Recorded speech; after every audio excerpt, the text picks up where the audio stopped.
Now let's move on and talk about the Vento Cup from Volkswagen. Remember, it used to be the Polo Cup and now they have graduated this to the sedan space with the Vento.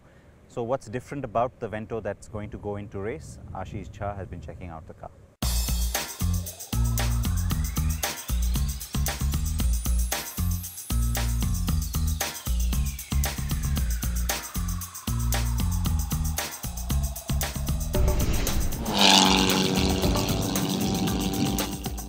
Five years after it introduced the organized racing format with the Polo R Cup, Volkswagen has looked to build on this idea. After all, it's not just the cars that have evolved, but even what goes on behind the scenes, including training and testing. This year, the Polo TSI has now been replaced by the Vento. But the car gets the same drivetrain, the 1.4 TSI engine and the 6-speed DSG gearbox. The first thing that strikes about the Vento Cup car is that it doesn't really have any aggressive aero package and looks exactly like the Vento you can buy in the showrooms.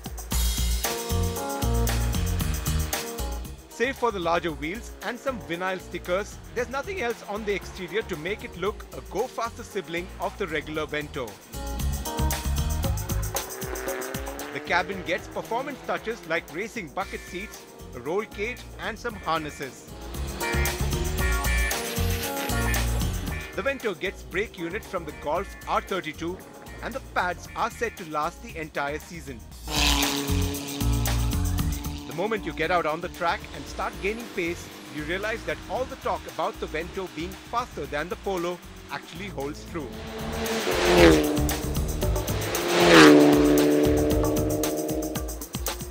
The earlier Polo Cup cars were always a bit on the naughty side, ready to break away if there was even a fleeting misjudgment at the wheel.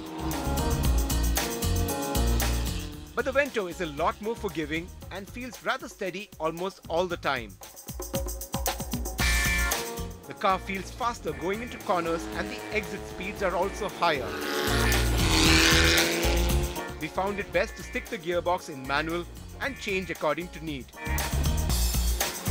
The best thing about the Vento is the damping. It's not bone-shattering hard like a typical racing machine and feels rightly tuned.